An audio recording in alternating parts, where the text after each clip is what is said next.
Today, I want to talk about a project that pictures really interesting thing. That sometimes when you try to improve things, you might destroy them. This is all part of a process when you do bespoke manufacturing. But instead of really straightforward 5-month long project, it took us 10 months instead.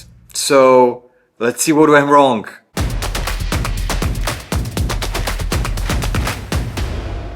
Architect Zuzana Mórocz came to us with a glass wall divider project.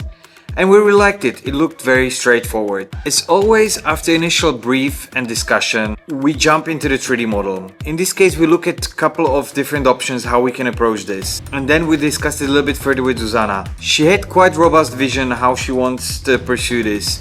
So we followed it and we finalized the 3D model. Then we were ready to go to Glassworks. But this project is unfortunately not as it seems. I'm on the way to the Glassworks and got my shirt.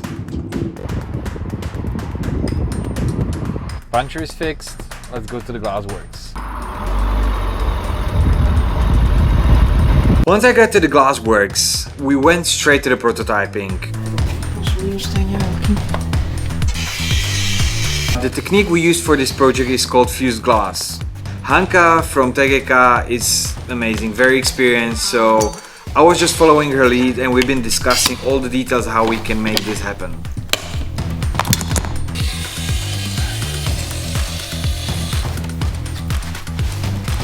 You start with a sheet glass. You can powder the color pigment that is ground onto the surface of the sheet glass and then bake it. You can create this way in interesting color patterns or gradients, so that's why we went with this technique.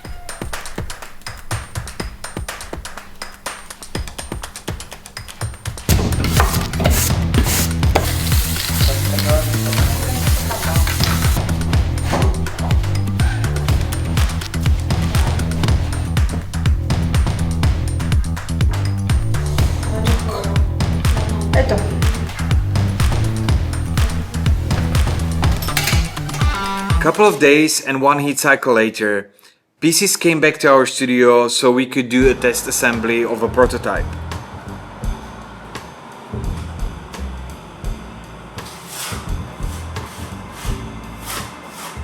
Once we put everything together, I packed it and I went to see architect Zuzana to discuss how she likes it. She was pleased, she signed off the production.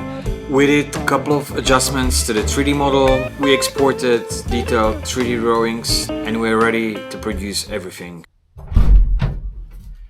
And in a couple of months I was ready to pick up sheet glass from Hanka and do the test assembly.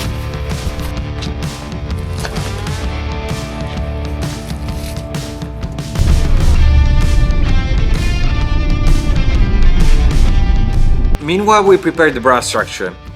It was quite straightforward, but to have the precision spot on, we had to CNC laser cut the holes into the pipes to have them in exact places where we needed. Then we hand finished them and we did a special type of patina to make them look a little bit darker, what was according to a design of Zuzana. But when we wanted to put everything together, we found out an important thing. The glass didn't look as it was supposed to. We're redoing the decorative sheet glass for the project. Unfortunately, when it came out of factory, it looks a little bit different than we originally planned, so we have to adjust according to client's needs and do it exactly as it was designed by architect. So we are adjusting and redoing, and I'm bringing these back to the factory to work on them a little bit more. The main issue was that the edges of the glass were pretty much straight instead of organic shape. And there was a relatively quick fix we could do.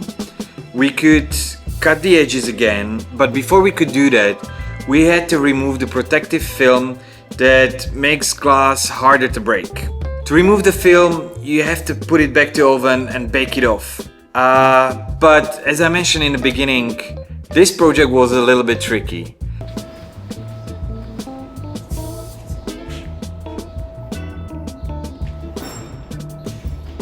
When we tried to remove the film, half of the glass just cracked.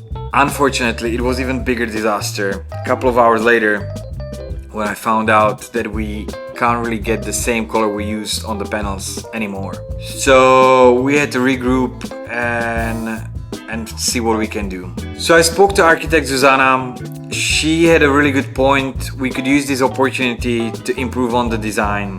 So she chose a different color, and we also added a little bit more texture to the sheet glass. We did more tests, we did new technical drawings, we spent pretty much another month prototyping, and then we could produce everything again.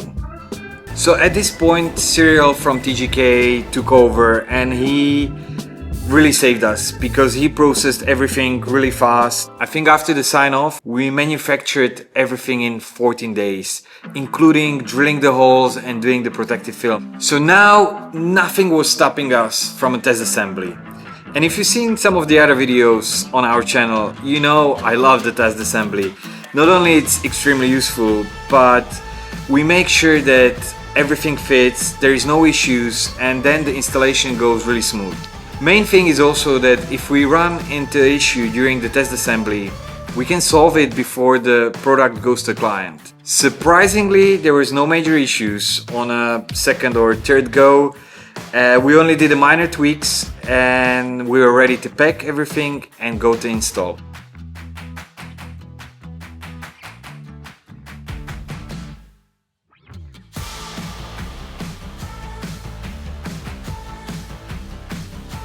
Theo and Ondřej went to install this literally next day after the test assembly. Packed everything into van, drove 4 hours and installed everything, and both architect Zuzana and the client were happy, so that's the main thing.